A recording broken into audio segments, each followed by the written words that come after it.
Sejam muito bem-vindos a mais um vídeo de Excel. Para quem não me conhece, sou Alexandre e hoje eu vou mostrar para vocês as funções para call, para lim, quebrar call e quebrar lim, de maneira muito simples e descomplicada. Mas antes, se você é novo nesse canal, não esquece de se inscrever no botão aqui embaixo e no final desse vídeo, se eu tiver te ajudado e conseguir mostrar para você de maneira didática o conteúdo que eu vou apresentar aqui, eu vou te pedir para você curtir esse vídeo e compartilhar com um amigo, beleza? Então, sem enrolação, bora pro vídeo.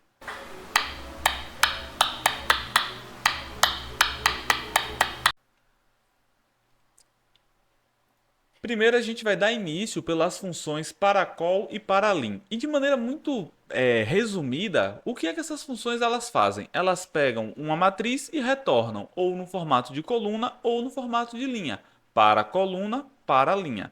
E para vocês que talvez estejam ali começando com o Excel agora, eu quero dar uma dica. Todas as funções do Excel, elas são códigos falantes. Elas trazem de maneira abreviada o que elas executam na prática. Mas vamos lá. Eu vou selecionar aqui a célula G8, vou chamar primeiro a função para call. E a gente tem três argumentos, sendo que só um deles é obrigatório, que é a matriz. Eu vou selecionar a minha matriz de dados, o meu intervalo de dados, e vou dar um Enter. Note que a gente tem esse resultado aqui, ó. Os dados que estão nesse intervalo, eles retornaram no formato de coluna, porém, os dados, né, as células que estão vazias, elas retornaram como zero, que não é nada interessante para a gente. E antes da gente resolver isso, eu quero mostrar para vocês o que funciona e vai fazer sentido no final, na última condição da fórmula, tá? Quando a gente chama a função para call, ela faz a leitura dos dados da seguinte maneira: da esquerda para a direita por linha. O que é que, como assim, Alexandre? Não entendi. Note que aqui, ó, Estados Unidos, Canadá, França, Japão. Estados Unidos, Canadá, França, Japão. Ele faz essa leitura aqui, ó, da esquerda para a direita e vai pulando as linhas e repetindo esse processo. Beleza. Já ficou claro esse primeiro passo? Vamos voltar aqui na função para call. Vou selecionar a célula que eu preenchi essa fórmula. Vou apagar o parêntese e vou dar um ponto e vírgula. Antes de eu mostrar dentro da construção ali na minha barra de fórmula, eu quero mostrar para vocês esses quatro dados aqui.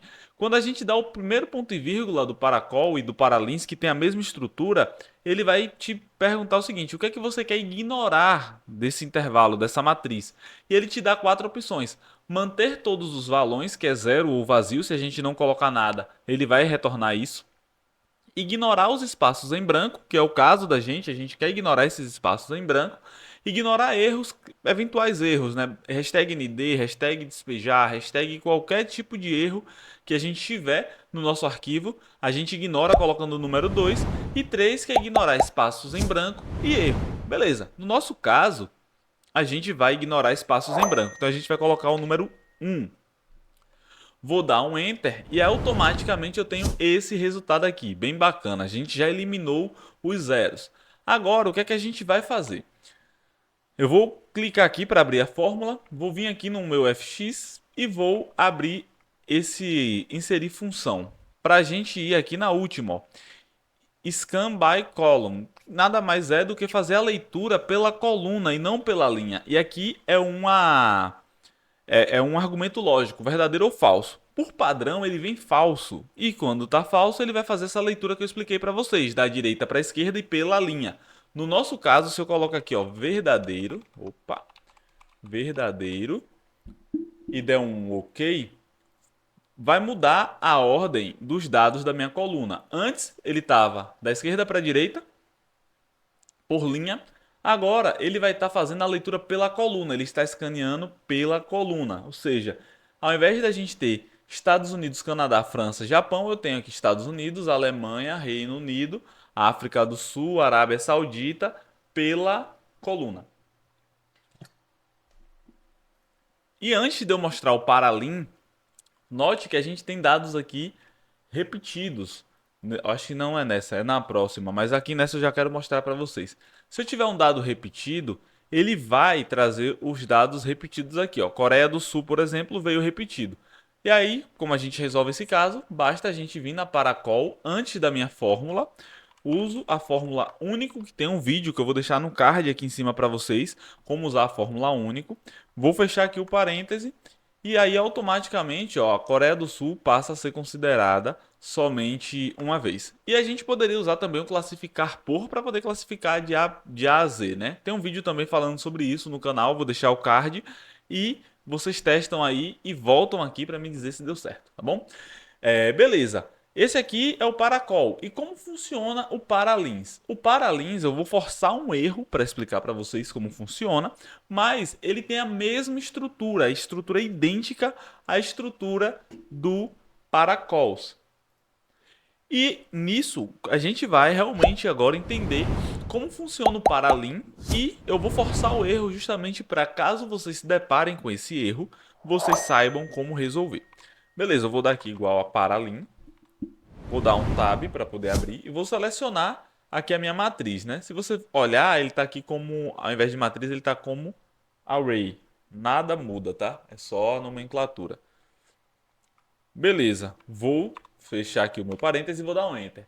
Esse erro aqui é o erro mais comum que vocês vão encontrar ao trabalhar com fórmulas matriciais. Ao vocês trabalharem com fórmula desse tipo, se vocês perceberem, quando a gente abre essa função, a gente fica com um retângulo azul em volta, né, das células. Eu vou vir aqui para a minha função do paracol, ó, tá vendo que está destacado? O que é que isso significa? Significa que essa função ela gera um despejo da matriz de dados nas outras células. Apesar de eu estar preenchendo em uma única célula a função, eu tenho um despejo dos dados nas outras células. E essa função nada mais é do que quando você tem um dado impedindo que você consiga ali ter o despejo total da sua fórmula, né, dos seus dados, perdão. Para a gente resolver isso é muito simples. A gente pode apagar esse dado e aí a gente tem um despejar aqui em cima, ou basicamente de maneira muito tranquila, eu posso vir aqui e abrir o meu paralim, que é o que eu vou fazer, numa linha que eu não tenha esses dados aqui sendo passados. Então vou dar aqui, ó, igual a paralim. Nossa. Seleciono o meu intervalo de dados, dou enter. Automaticamente, mesma estrutura. Os zeros aparecendo aqui, né, que a gente tinha na coluna. E aí, se eu vim aqui e apertar no FX de novo e abrir isso, a gente já viu que 1 ignora o que está em branco, 2 ignora erro, 3 ignora o que está em branco e erro. Eu vou colocar um 1 aqui e vou dar um OK. E aí, ó, os zeros eles já sumiram da lista. Beleza.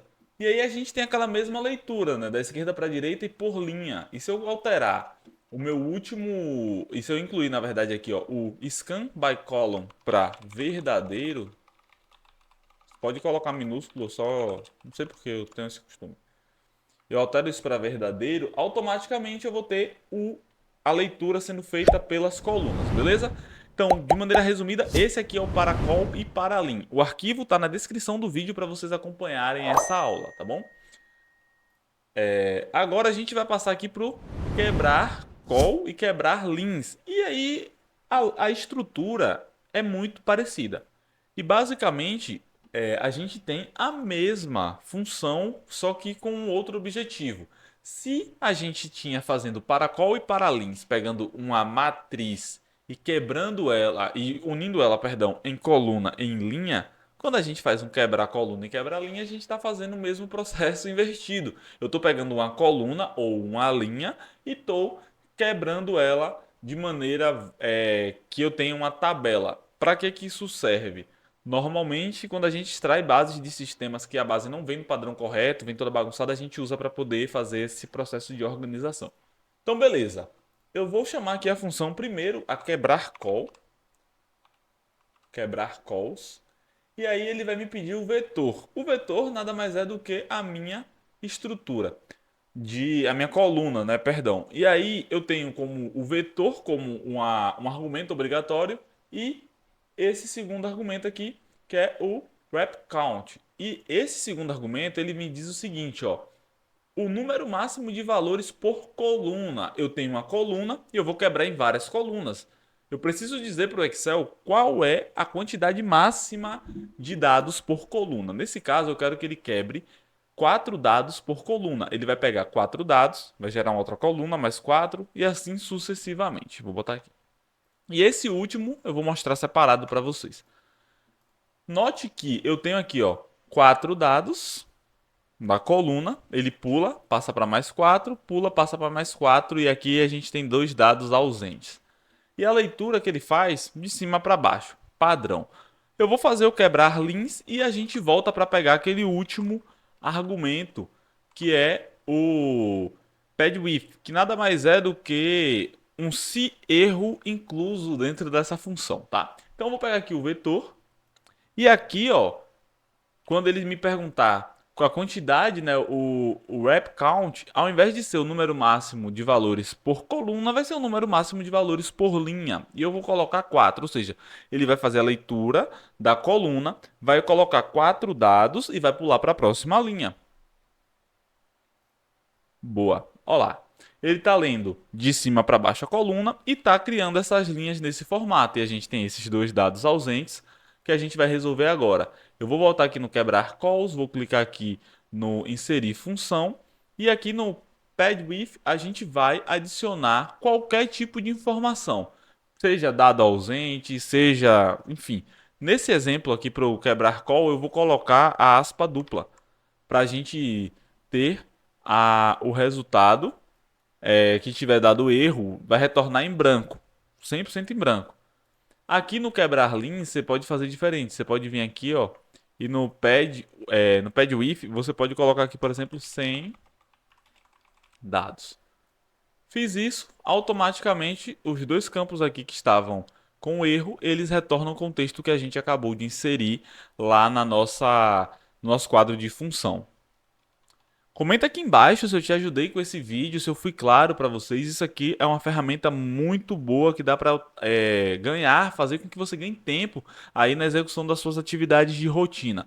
Não esquece de se inscrever nesse canal para você não perder nenhuma novidade que eu estou trazendo por aqui. E olha lá a minha live que eu deixei salva para vocês de como fazer um controle financeiro do absoluto zero no Excel.